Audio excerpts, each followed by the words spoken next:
Hello, everyone. Welcome back to the Sorting Thoughts podcast. I hope you guys are doing well. Today, we are going to be talking about the last three things that I watched. So, we have one documentary called Unknown Number, the High School Catfish.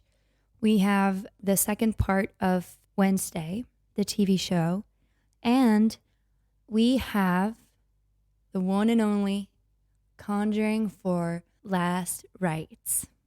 So buckle up, make yourself some tea, some hot chocolate, some coffee, and let's get into it.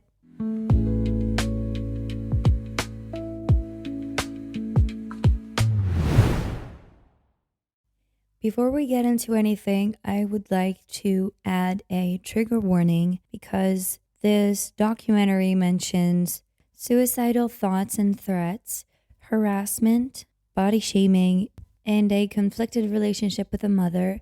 So if you're not comfortable with any of these subjects, please move on to the next thing. Timestamps are in the description of this episode. So the first thing we are going to be talking about is the last documentary that Netflix put out.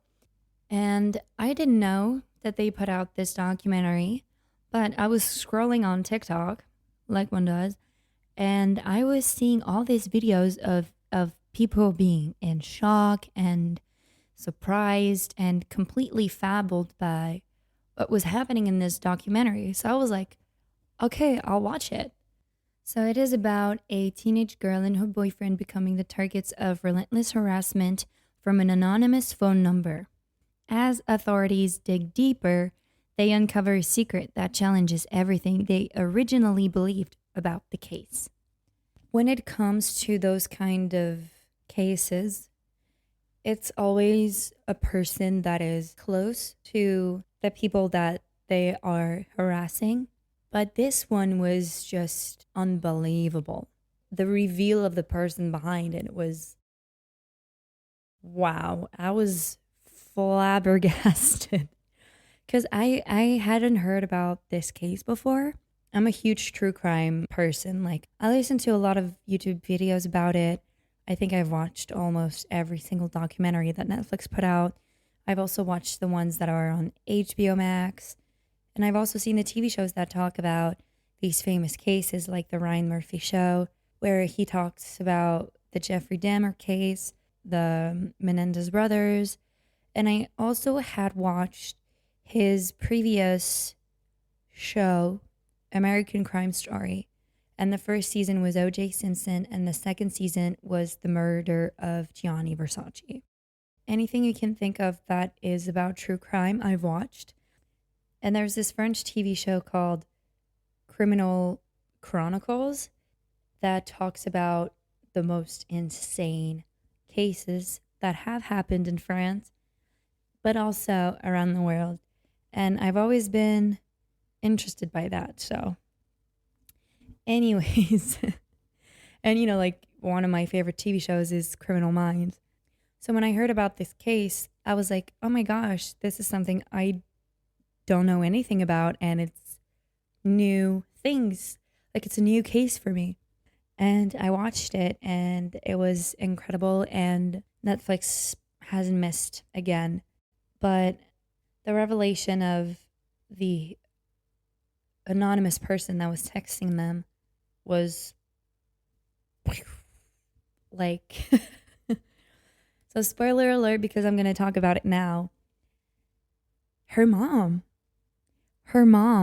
was the one harassing her own daughter. Okay?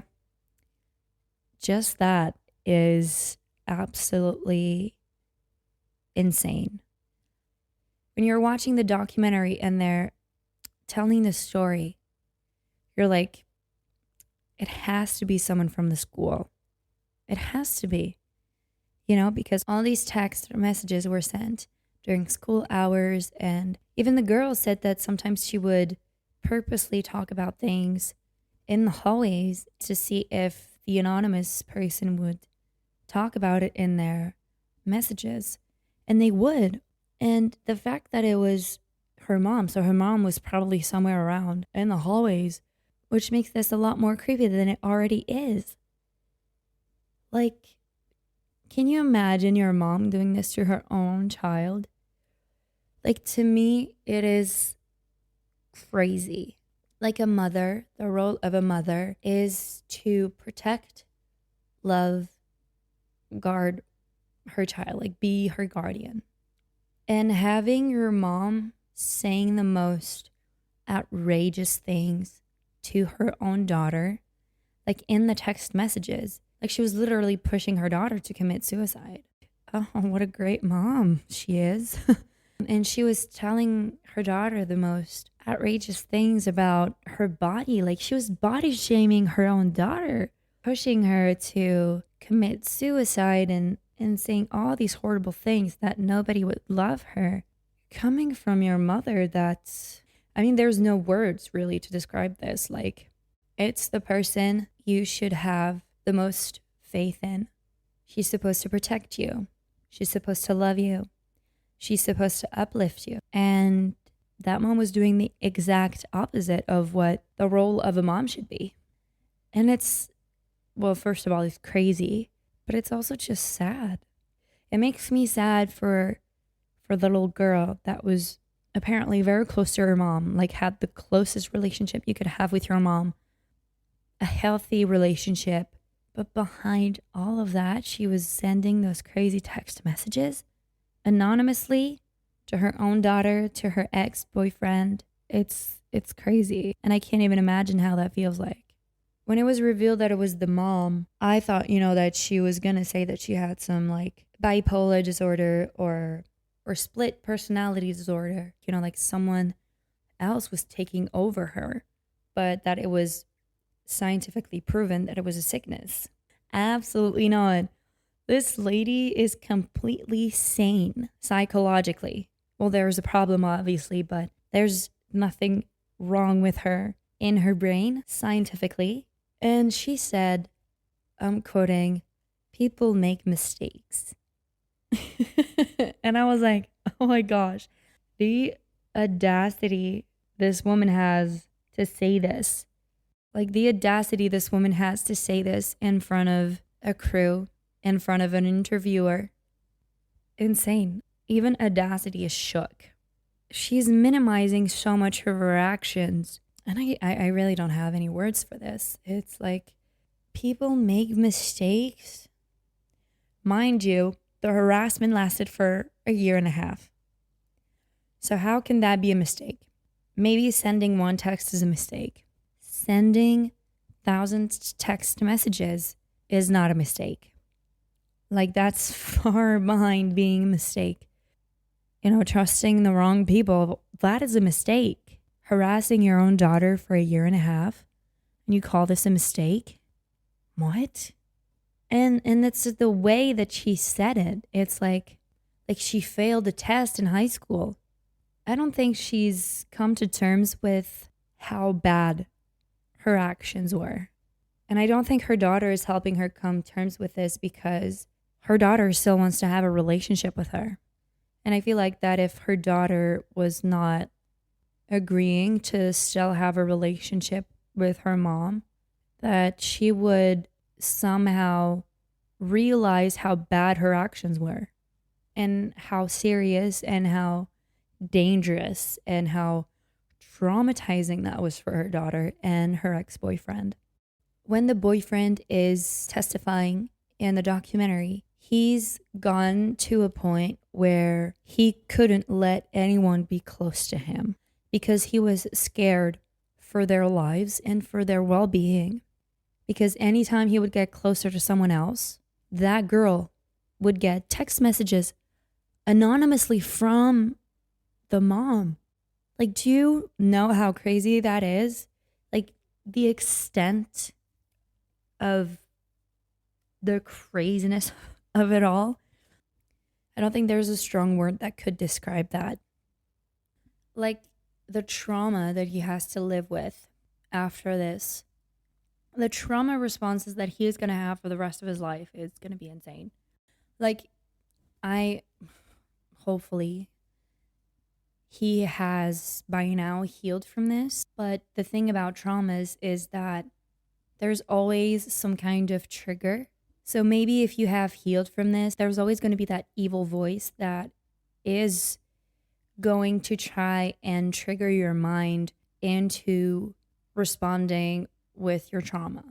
And it's just a constant fight that you have to deal with. It doesn't erase anything that happened. You just learn to live with it. And you learn how to handle it more.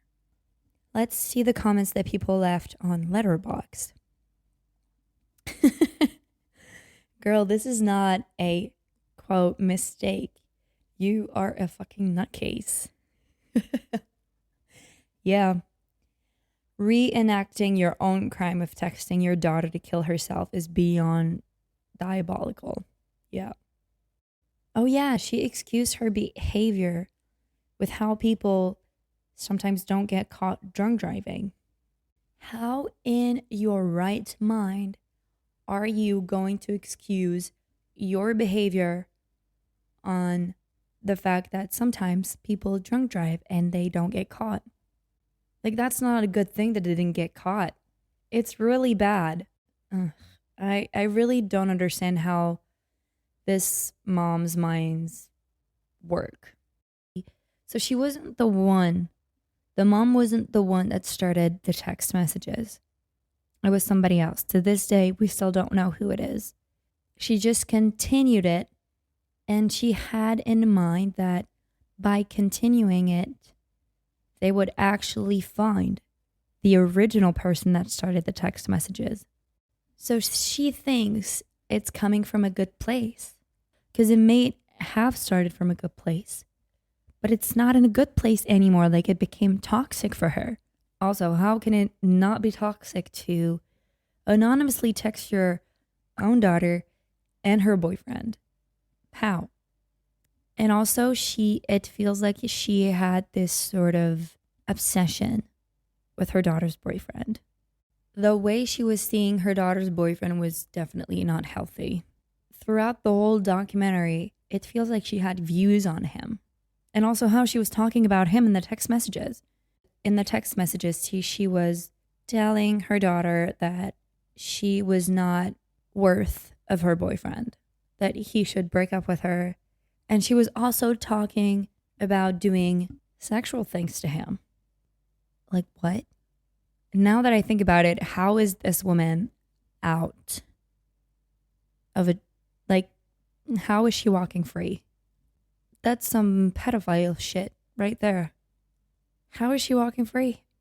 I mean, she should be staying locked in a cell jail. She should be stuck in jail. She should be in jail. She should be in jail and not able to get anywhere near close a child. Her daughter, first and foremost, but any other children. That's not it. There's a thin line, you know?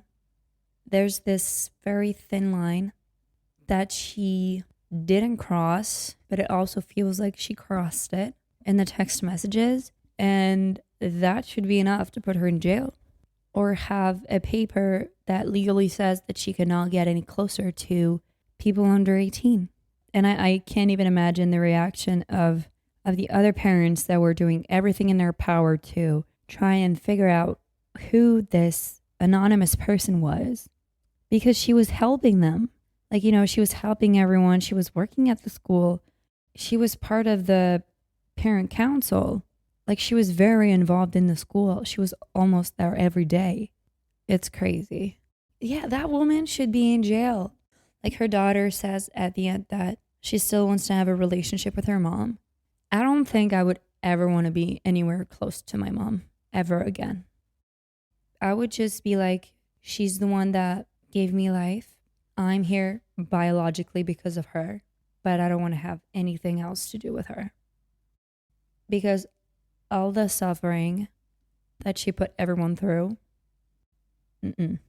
I would never want to be close to that person ever again. Because she also let other people be accused. Like, there was this other girl that the boyfriend was friends with that did not get along with his girlfriend.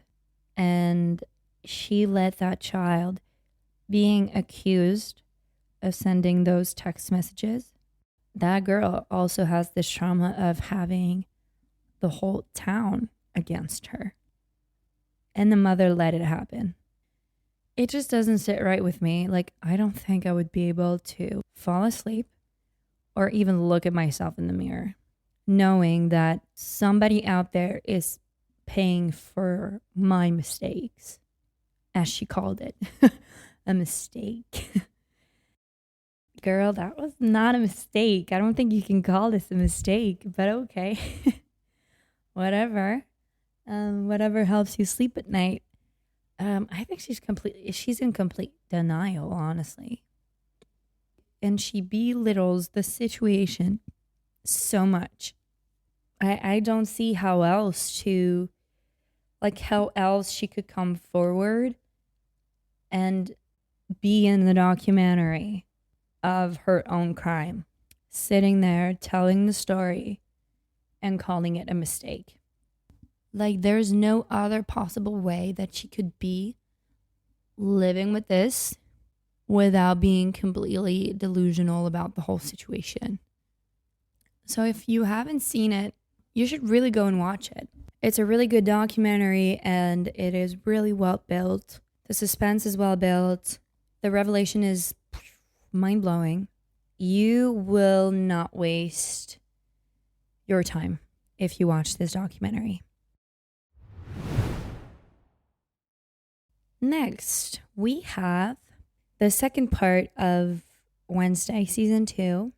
I don't know what I liked more. I feel like the first part of season 2 was setting the ground, and then part 2 was solving the ground. I feel like there was more mystery in part 1.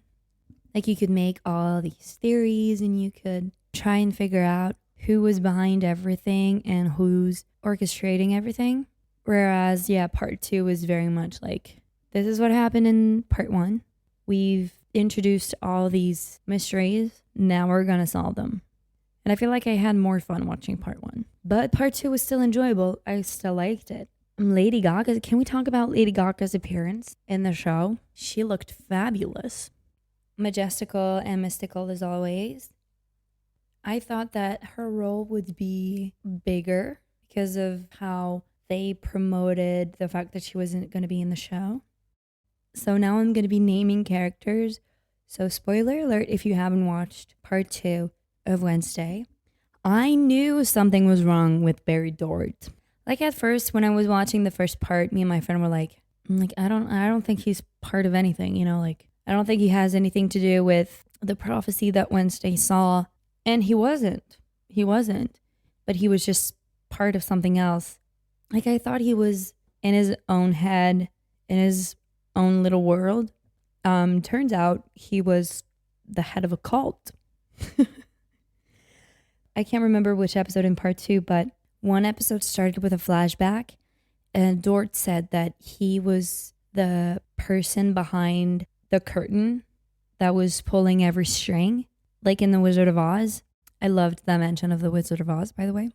Like, as soon as he said that, I was like, okay, you're not white. Okay, you're not. This is not an innocent mention of The Wizard of Oz. Like, him being part of a cult made so much sense.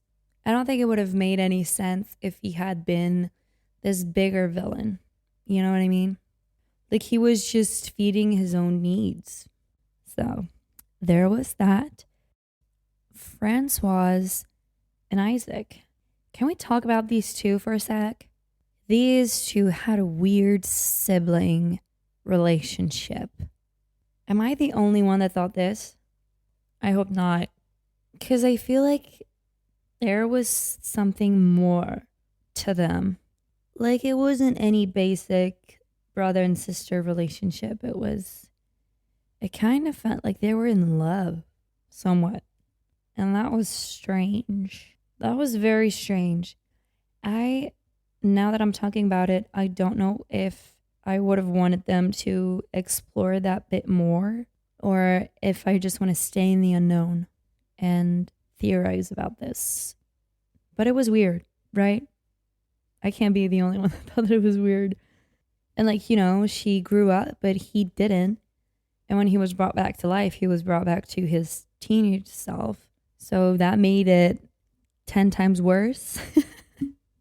Also, Tyler really doesn't have any luck with women and redheads. Like, what is it with him and all these ladies with redhead that want to control him? I don't know how everything is going to be in season 3 now that he's potentially found someone that could help him with his Hyde situation. Because the teacher said that her dad was a Hyde and that Tyler needed a pack. Did she lie to him? We'll figure that out in season 3. But I knew there was something off about her. I knew that Mrs. Capri wasn't all white either. She didn't feel like she was gonna be like Christina Ricci's character. I can't remember her name. We saw her at the beginning of season 2 where she was claiming that she was Tyler's mom. I can't remember her last name, but I knew that she wasn't gonna be like that. But I feel like she's the kind of character that involves herself in the life of her students and starts doing crazy shit from that point. Because, she makes it seem like she wants to help people. But I feel like as we are maybe going to unpack her character more in season 3, that she's not going to be so innocent. You know what I mean? Like, I think she would be the kind of character to not start the fire, but start the smoke. That will then become a fire. Either because she's a hidden villain, or either because she wants to help, but she doesn't know how to be helpful in a good way. She wants to be, but she has her own way of doing it, and it's not necessarily the best way of doing it. I don't know if that made any sense, but I feel like that's what her character is going to be like in season 3. Also, can we talk about the revelation that was the cliffhanger at the end of season 2? Aunt Ophelia is alive and has been kept alive by her mom, by Grandmama, Wednesday's grandmother. I love how Morticia was saying her name. Your Grandmama. Like, I feel like whenever Morticia was saying Grandmama, Catherine's English accent was coming out. She's so elevated and so chic that having her say Grandmama and having her English accent come out was absolutely not out of character. Grandmama's wig. Can we talk about her hair also, just for a sec? Sorry, I'm losing myself here a little bit, but her hair looked so good. But yeah, Grandmama has been hiding Aunt Ophelia. So we don't see Aunt Ophelia's face. We only see her hair.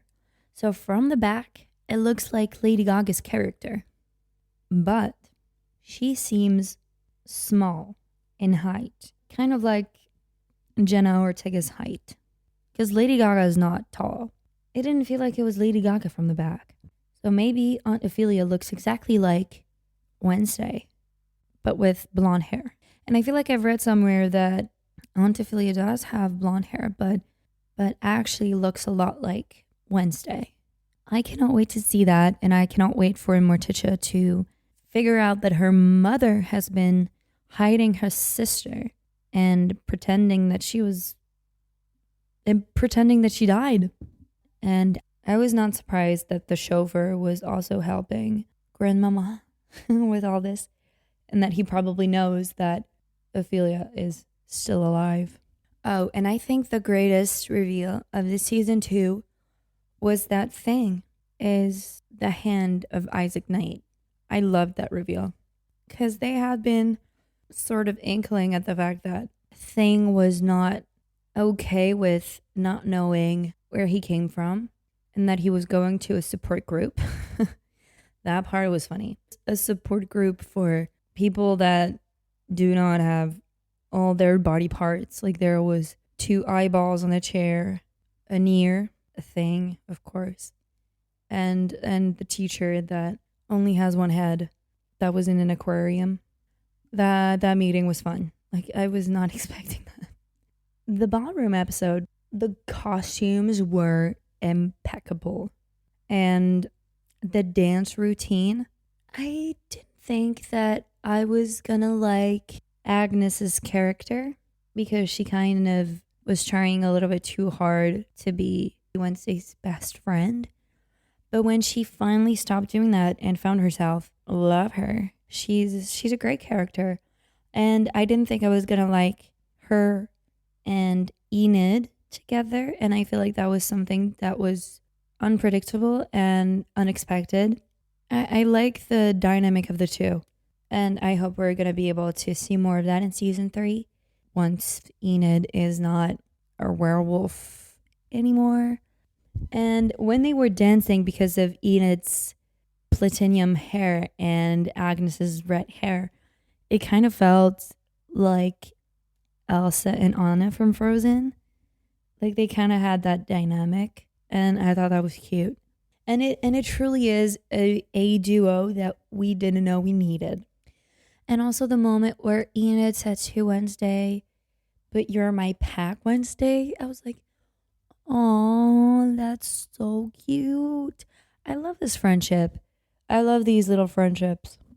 Something I liked and I thought that would be scary at first is in season 1 how we didn't see much of the family, and in season 2 they were literally living next to Nevermore. So, and at first I was scared because the show is called Wednesday, and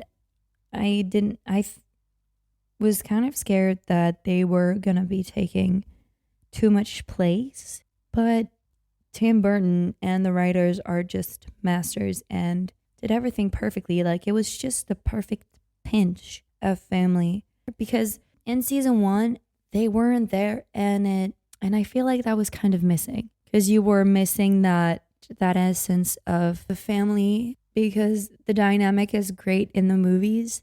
And when they said that there would be more family in season 2, I was kind of scared that they were gonna overdo it, but they didn't. And I loved seeing Morticia more. I love Catherine Zeta-Jones. She's just so beautiful, and Morticia is a great character. And yeah, I love her. Oh, and I loved when Wednesday and Enid switched bodies. It kind of felt like Freaky Friday, and Enid taking revenge on Wednesday by dressing her in colorful clothes, putting colorful makeup on her eyelids and her face, and then having her dance in front of the whole school. That was so funny. And Jenna did such a great job. And also Emma having to portray Wednesday. She was very good at it. And like she perfected it even to the tilt of her head that Wednesday sometimes does when she's in a conversation with other people. And I like that. That was a fun episode to watch. I am really not disappointed by this season 2 of Wednesday. I think I'm going to give it honestly, a 10 out of 10. I don't see what could possibly make me lower my note because I honestly had a great time. Any mystery introduced in season 2 was solved, and we weren't left hanging too much. There is a cliffhanger, of course, but that's like every TV show.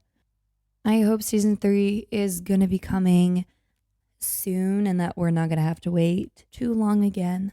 But I'm not betting my hopes up on that because that might not be the case. Whoever watched Wednesday on Spotify, you can leave a comment.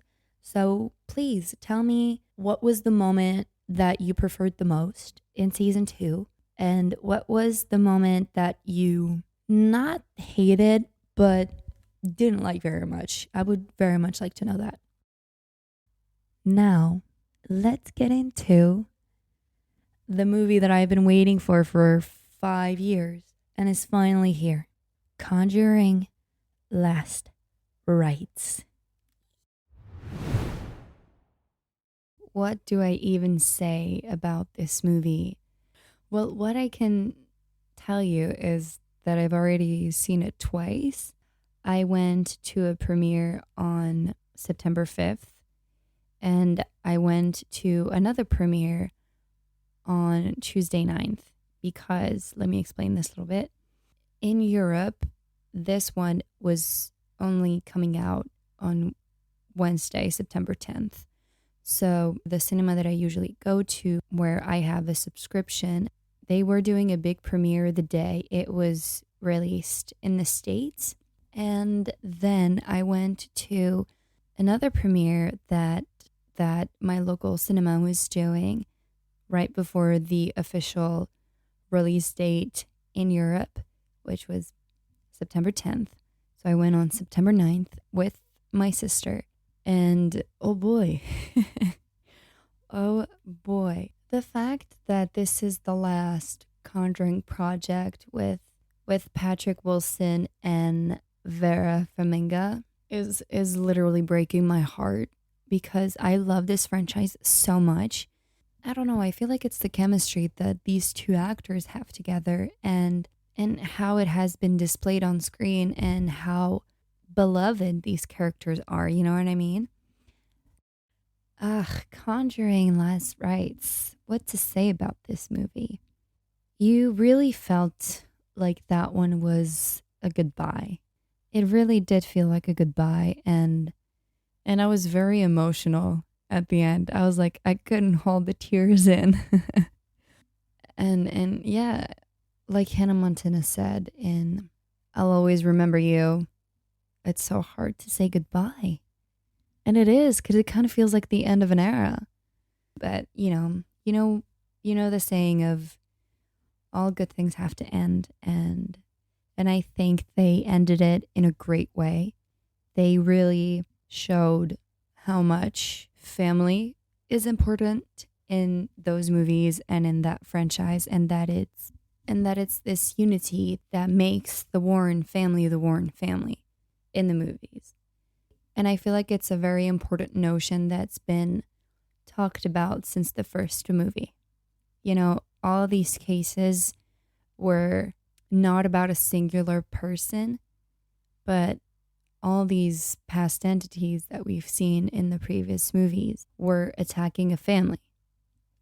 So, in the first one, there was the Perrin family. In the second one, there was the Huxon family. And in the third one, it was the Glatzel family. Of course, inside each of these families, a single person was targeted, but they really were amplifying the notion of family, that they are all united together and that it's what's going to keep them from being destroyed by this evil entity, you know what I mean? And so really ending this franchise with this one, focusing on the Warren family, on Judy, on Ed, and on Lorraine, that they met this mirror when they began doing paranormal investigations and ending their career with that same mirror. It felt like a conclusion, and it was a beautiful film. Honestly, like, you can say all you want about horror movies, that it's, like meant to be scary and stuff, but there is so much more to a horror film, and this genre of film is just so underrated and so unrecognized by any academy, because the performances, first of all, are almost perfect. Like, they're out of this world, and how much the actor is giving to a character in a horror franchise is like, there are some performances out there that are absolutely incredible and that I'll remember for the rest of my life, So yeah, it was a very beautiful film. Now let's get into the Smurl case and what happened during this movie. There wasn't a lot of screamers, I feel like. Past films have had a lot more, in my opinion, but the ones that we had were good. Were good. Like, I can remember hearing the whole room in the cinema laughing after a screamer because, like, so many people got scared, and it was just so funny because the room is so dead silent and everybody is so focused on the film that whenever someone is getting scared, you'll hear it because, like they haven't been able to like holding their reaction in and they just, let it out. And sometimes you have like I've rarely seen people scream, but I've heard like a oh, oh my god, or like a oh shit. Like, and it's always funny to hear that. The entities were oh ugly. Ugly, ugly, ugly. Like my sister was saying that, they had the smile from the horror movie Smile. And yeah, they did. They for real did. And that was a little bit unsettling. But I also loved that they focused the story on Judy because I feel like they've been slowly introducing Judy's journey and that they were going to have to talk about it at some point. You were seeing in the first Conjuring movie that she is targeted by Annabelle, and that in the second one she sees the nun, and that Annabelle 3 is literally about Judy and Annabelle and how she's been targeted by that doll, and the fact that you can, spoiler alert, see Annabelle again, it kind of felt like, oh yeah, that makes so much sense. I don't know if it's the best case that they could have talked about or that they've talked about in the 3 different ones, but I loved, like I said before, the unity between Ed, Lorraine, and Judy, and her fiance slash husband, Tony. Also, now that I'm talking about Tony, I really did not think that he was a nice dude at first. When he was introduced, I was sort of like, is he going to be some guy that, is interested in the folklore around Ed and Lorraine and is like using their daughter to get close to them? At first, that's what I thought, but then that thought was quickly scooted out the door. I'm trying to think of the scariest scene in this one. I feel like the one where Judy is trying on her dress in a room full of mirrors, and then the entity comes in and gets under her dress. That one was creepy. That one was like, that one triggered my anxiety. I'll admit it. Probably because it was in a very small room full of mirrors, like, and that any point when I was watching the scene, I was like, my God, at some point, one of her reflection is just not going to mirror her. And yeah, that happened. But I was expecting it a little earlier in the scene. But yeah. So after the first time that I went to see it, I thought that the beginning and the way towards the paranormal was kind of slow. And I went to see it with my boyfriend, and he actually thought the same thing.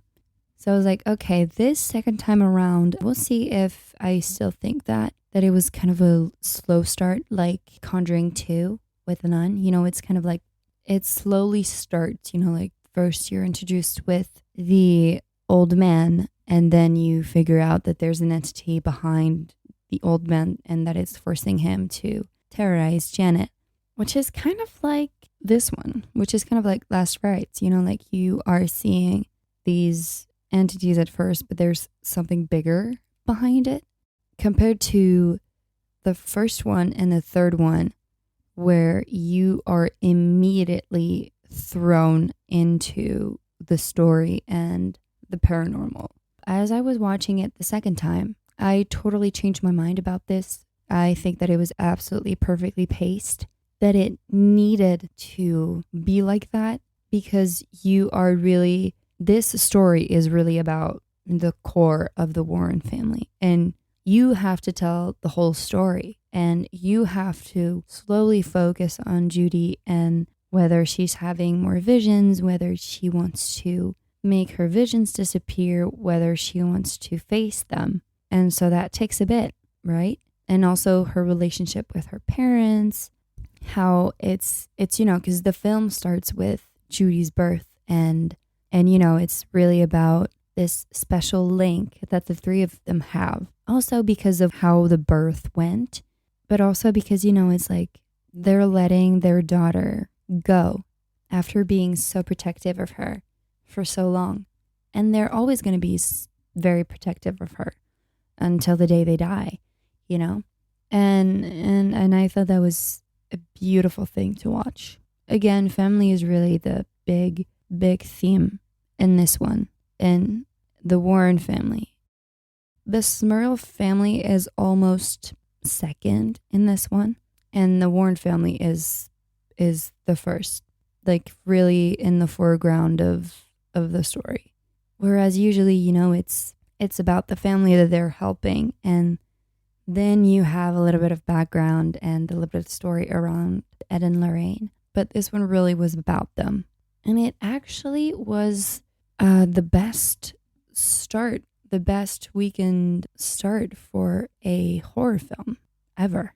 Ever, ever, ever, ever. I love that fact. So let's see some opinions on Letterboxd, because I've been seeing that the reviews and the opinions are very 50-50. Some have liked it and some have not. Okay, the first comment is, at this point, Annabelle should be paying rent. Exactly. Like, she's been holding on to Judy for so long. Like, literally, girl, pay rent. Oh my God. The power of family is so strong. I thought Vin Diesel was gonna pop out of that spinning mirror.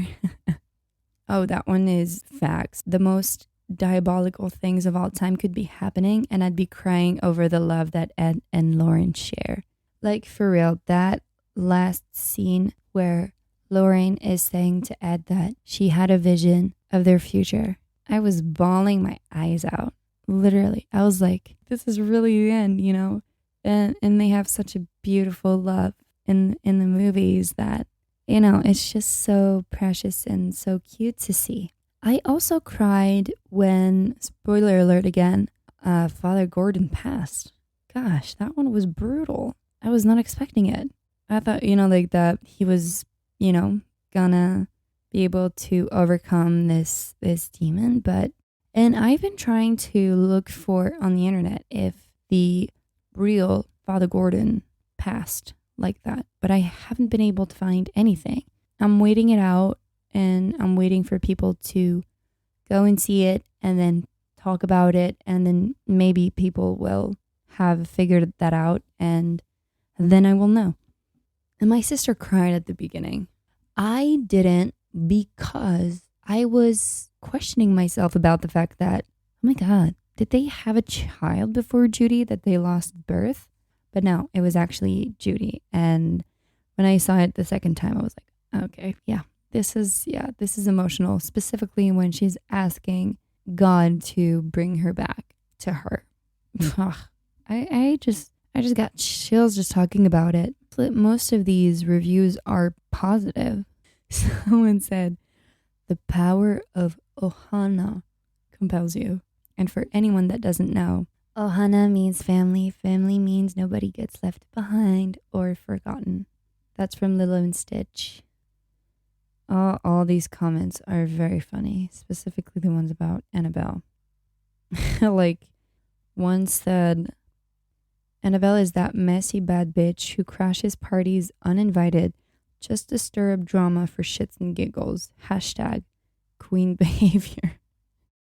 Oh my God, and can we talk about the cameos? Ugh, the cameos at the end. They got me so bad. First off, David from Conjuring 3, The Devil Made Me Do It. The little child that was possessed. He got so tall. He grew up so much. In my head, I was thinking about when he was playing Tommy in WandaVision and how so small he was. And even now, that makes me emotional. I feel like I'm watching my child grow up. And then there was Janet and her mom.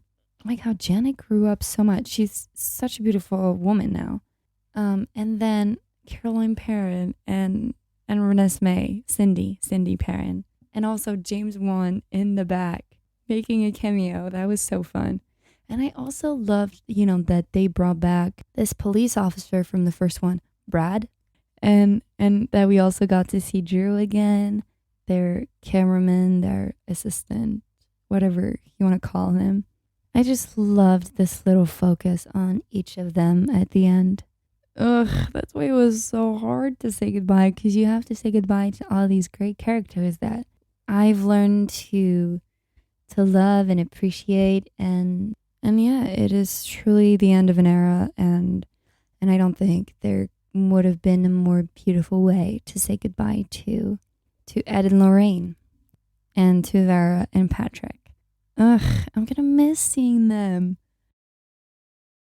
I hope that everyone who is listening to this have loved and appreciated Conjuring Last Rites as much as I did.